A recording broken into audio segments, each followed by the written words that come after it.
Hey guys, Kevin Smock with Smock Knives.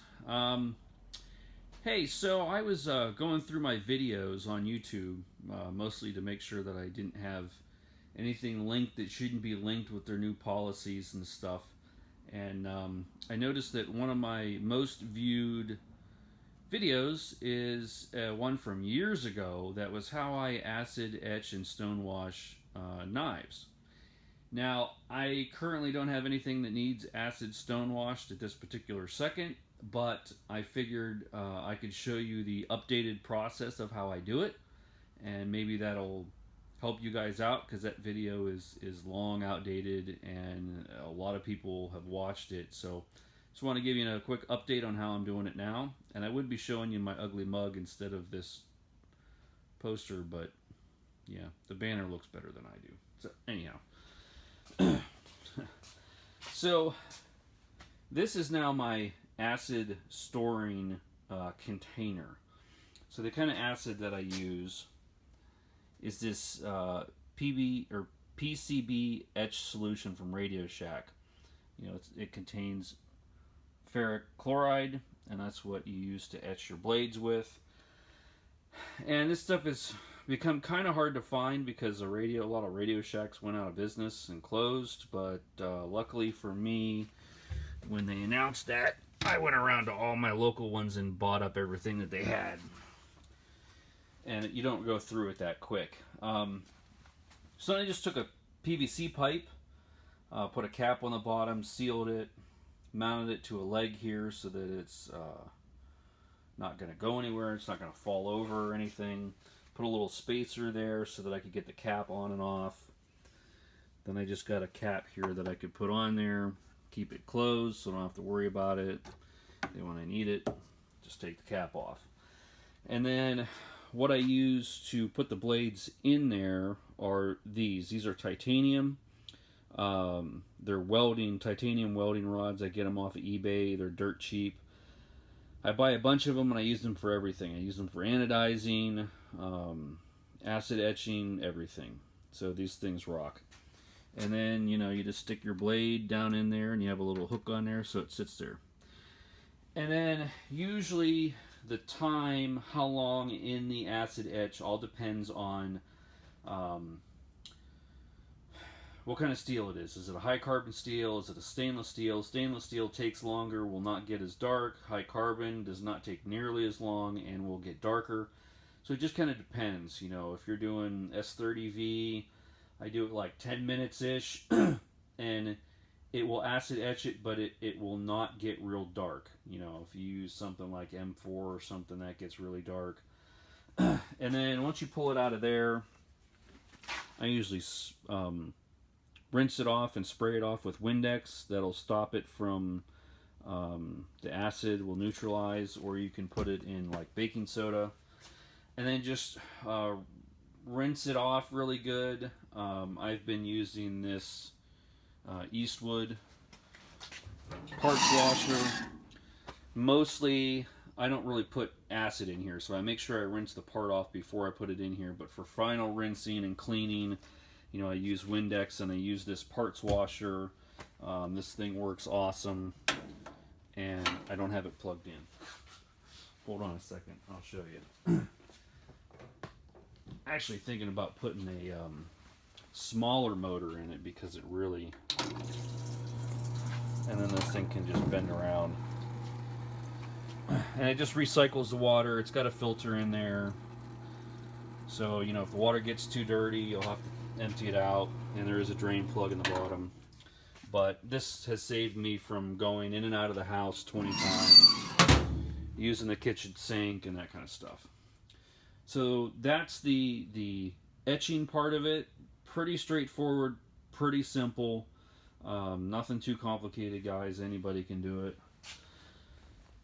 And then for stone washing, I used to use those little media tumblers from Harbor Freight, and I just hated them. They took forever to stone wash anything because there wasn't really a lot of force. All it was doing was just vibrating it around. And you're not really going to scratch steel just by vibrating it around. If you get some of the bigger, heavier ones, they work better. There are large ones, industrial ones, that ideally I'll get one of those one of these days. But for now, and I've been using this for a couple of years, this thing works awesome. So it's just a cobalt cement mixer from Lowe's. At least I think it was from Lowe's.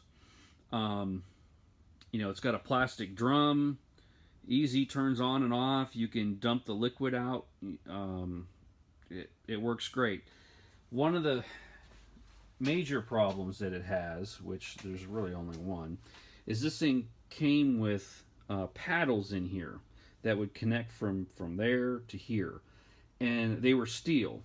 And at first I didn't have any issues, but then after a while the paint would wear off of those because you're stonewashing in there, and then the bare metal would start to rust, just like that bolt starting to rust.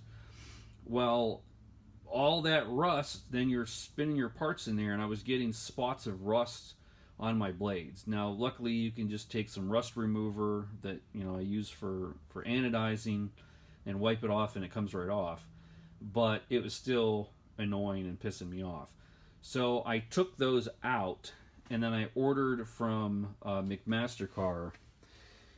These are just, and I really can't remember exactly what they were, but it's like an inch and a quarter by 6 inches by I think 36 inches is what I got, and then I cut them, and they're a plastic. I can't remember exactly what they were, but it's just a hard black plastic. Something durable that's used for manufacturing, and I just drilled some holes through it, countersunk the holes so my bolts would go in there, and then drilled some holes out here and mounted them and put some gaskets on there. The first one that I did, which is this one, I kind of screwed up. What I did is I put this hole, there's two tracks, there's two wheels down here, see the wheels? When I put these bolts in there, this one was hitting on that track, so I had to move them. So that was my screw up. So don't do that. If you put the bolts in about there, then they won't hit anything as it goes around. But those will keep the media agitated. And then I just put water, maybe some Windex in there every once in a while. And as you're doing this, the stones will wear down. It'll get kind of muddy and murky. And then all you got to do is release a latch back here, and you can dump the water out the front and then put clean water in. So that's pretty much all I do. It'd be nice to have some kind of system where it pumps in clean water and pumps out the old stuff, but with this thing spinning, that's not really an option. But it works for me. And I've just got triangle media from Harbor Freight, which I probably need to get new stuff. This is pretty rounded. And then River Rock from Lowe's or Home Depot. It's just an assortment of rocks. You got to clean them all off because they're dirty when you get them. But you can get like a 50 pound bag of it for like nothing. I don't know, it was like 10 or 20 bucks or something like that. And then that's all I use. Again, when the water gets murky, I clean it out. Right now it probably needs to be cleaned. But I'll turn it on real quick and show you how this thing works.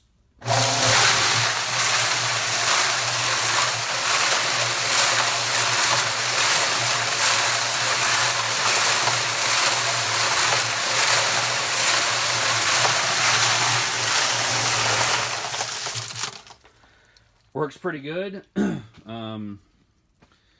And for stone washing, for an aggressive stone wash like I do, 5-10 minutes and it's done. So I don't have to leave this thing sit here for hours and hours. One thing I need to do, hold on. I have to make sure when I shut this thing off that I put these up, because these don't leak, but these do. I haven't got rubber gaskets on them yet. So anyhow, yeah, this is what I use. And then I also have a big variety of these zip ties, and they're different colors.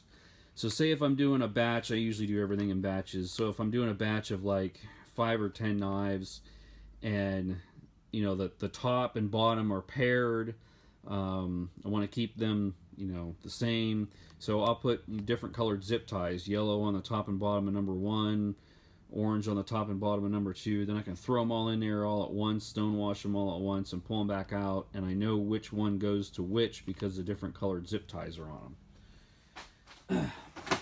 So that's pretty much it, guys. Works really good. Been doing it for years.